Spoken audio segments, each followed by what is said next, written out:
In today's video, I'm going to teach you track cell history in Google Sheets. If you ever need to see who changed a specific cell, what the previous value was, or when an edit happened, Google Sheets makes that very easy.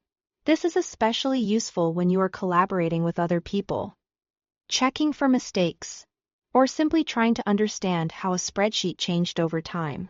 In this quick walkthrough, I'll show you how to view the edit history for one individual cell. Start by going to the spreadsheet and locating the exact cell you want to review. Make sure you click on the correct one because cell history only applies to the specific cell you select. Once you've found it, right-click directly on that cell to open the context menu.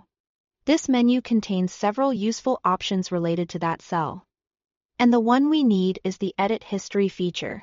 From the context menu, choose Show Edit History. As soon as you click it, a small pop-up box will appear near the cell.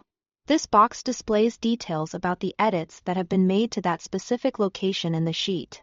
Depending on the sheet's history and sharing settings, you may be able to see previous values along with the time each change was made.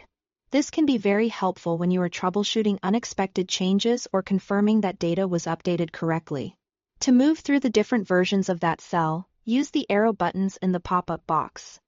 The left and right arrows let you toggle through older and newer edits one at a time. As you click through, pay attention to how the content changes, since this allows you to trace the full sequence of updates for that single cell. If there have been multiple edits, these arrows make it easy to review them in order without affecting the current spreadsheet data. A helpful tip here is to move slowly through the history so you don't miss a version you are looking for.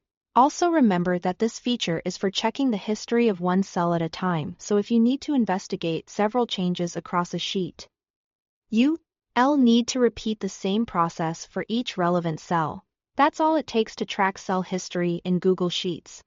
Once you know where to find it, it becomes a fast and reliable way to review past edits and better understand changes in your spreadsheet. Thanks for watching.